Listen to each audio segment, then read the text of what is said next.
Hello everyone, Dr. Asif, Spanish Procedure Specialist. Now we are going to do the disc bulge C5, C6 nerve root compression. We are going to do the chiropractic adjustment. So आपका जो दर्द था वो क्या problem था आपका?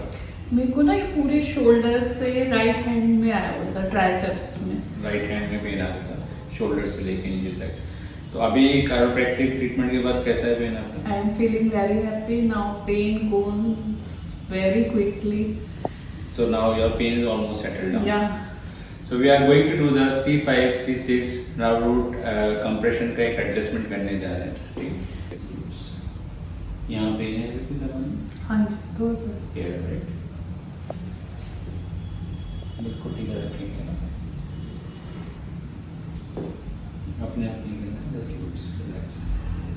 First और relax.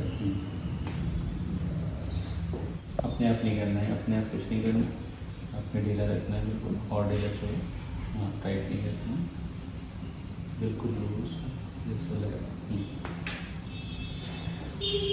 ये गर्दन लूज।